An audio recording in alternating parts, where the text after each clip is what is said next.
Seeds of Wisdom RV and Economic Updates Friday afternoon September 20, 24. Listen to the full version on the official dinarreport.com website and become our supporter on Patreon. Good afternoon. Dinar recaps. BRICS power surge sparks economic warning from JPMorgan CEO. Crypto seen as a hedge. Black Small Square Jamie Dimon warned about the rising government deficits, elevated public spending, and geopolitical challenges like the growing influence of the BRICS bloc. Black Small Square The JP Morgan CEO expressed concerns over the U.S. economy, highlighting the risks of stagflation, persistent high inflation alongside stagnant growth. JP Morgan Chase & Co. CEO Jamie Dimon recently raised alarms about a potential economic crisis in the United States.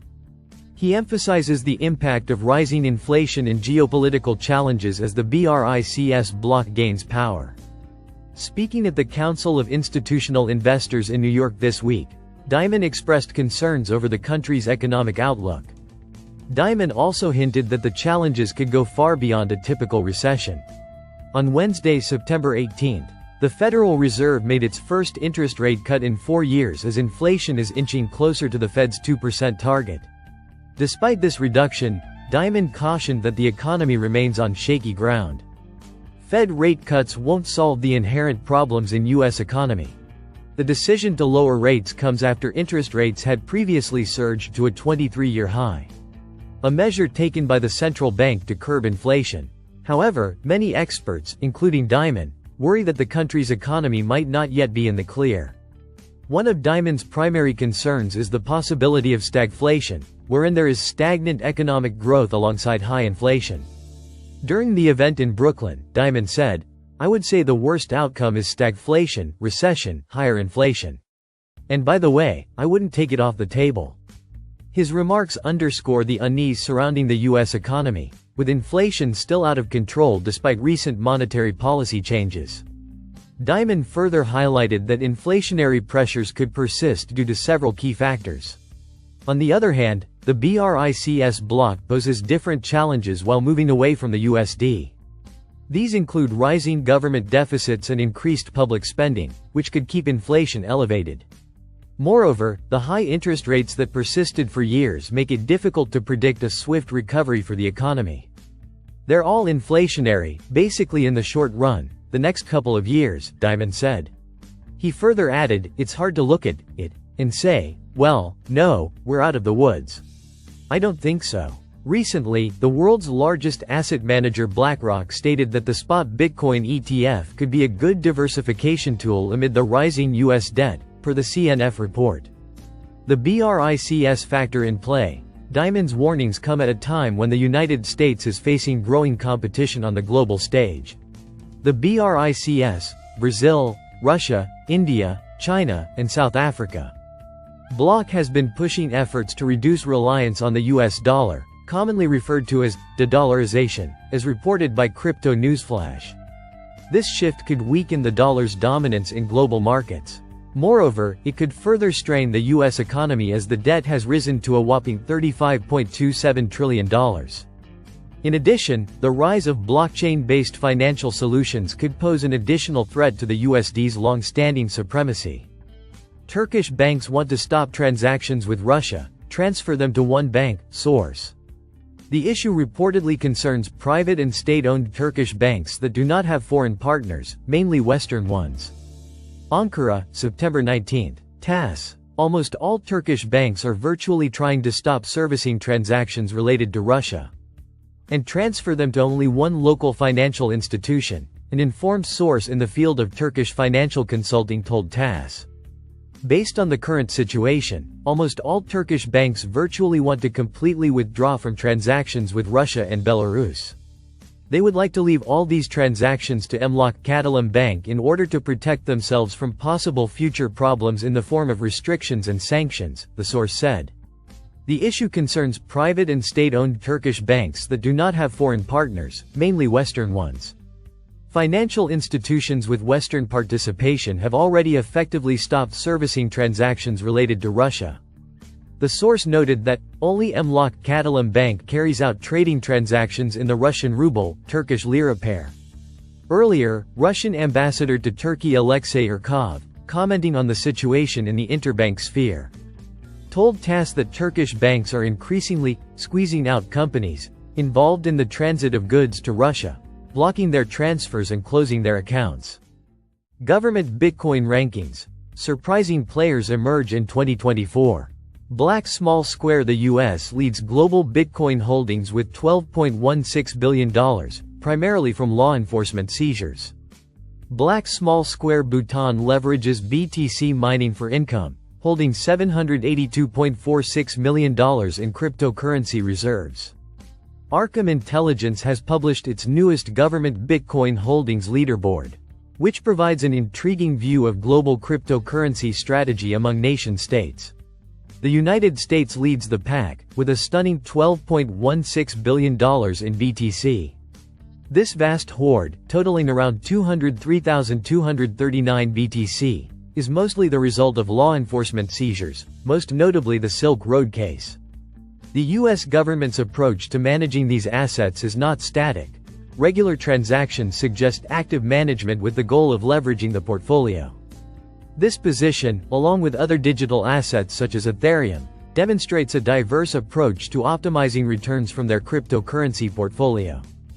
Also, the United Kingdom is second, with $3.67 billion worth of Bitcoin, or around 61,245 BTC. Unlike the United States, the UK government has taken a more passive approach to management.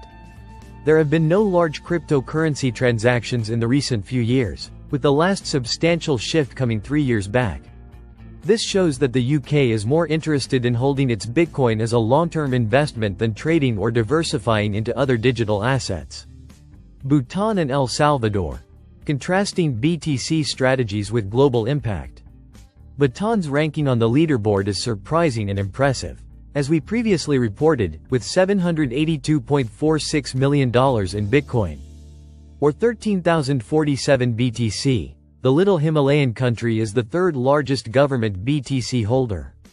Bhutan's plan is unique in that it is actively involved in Bitcoin mining operations. The cash earned by mining pools such as Foundry USA Pool and Ant Pool benefits the country's economy, making cryptocurrencies an important component of Bhutan's financial ecosystem. Bhutan also holds smaller amounts of Ethereum, valued at roughly $1.51 million, as well as other altcoins, demonstrating a more diverse portfolio than El Salvador, which focuses only on Bitcoin. Further, El Salvador, which is well known for using Bitcoin as legal tender, is ranked 4th on the ranking.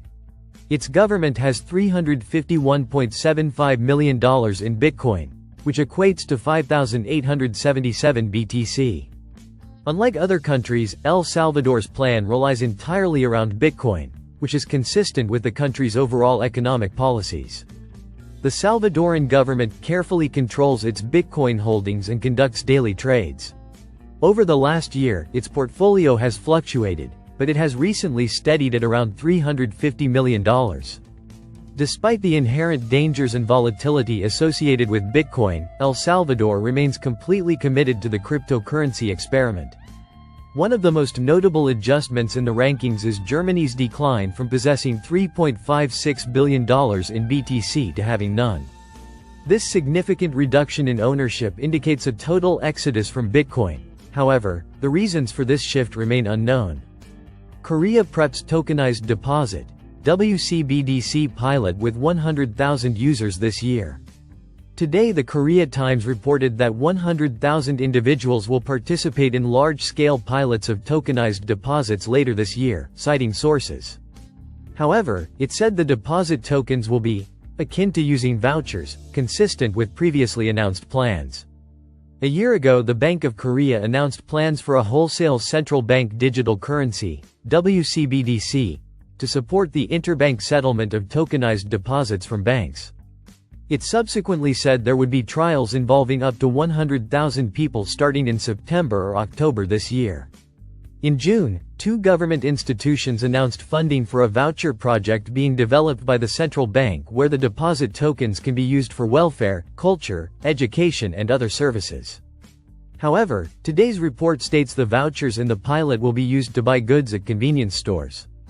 Last year the Bank of Korea said the voucher trials, which sounds similar to Singapore's purpose-bound money concept, would have two parts. All banks will participate in one trial. Another test will allow banks more leeway in the programmability. The central bank said the Korea Financial Telecommunications and Clearings Institute will be the smart contract management agency. So far 6 major commercial banks are involved, but there's no final decision on which institutions will take part. NH Non Hyup Bank was mentioned as one of the participants. While the timeline seems slightly delayed compared to our initial expectations, we are working to launch the CBDC test involving 100,000 participants using deposit tokens. By the end of the year, which would be a globally significant milestone, a banking industry official told Korea Times. Korea's cross-border CBDC work. Meanwhile, the Bank of Korea is also involved in Project Agora, the BIS cross-border payment initiative to tokenize correspondent banking that involves 7 central banks and 41 institutions. That initiative also involves 6 Korean banks: Hana Bank, Industrial Bank of Korea, KB Koopman Bank, Non Hyup Bank, Shinhan Bank and Woori Bank. Additionally, Korea is an observer of M-Bridge, the other BIS cross-border payment initiative. Listen to the full version on the official dinarreport.com website and become our supporter on Patreon. Source: Dinar Recaps.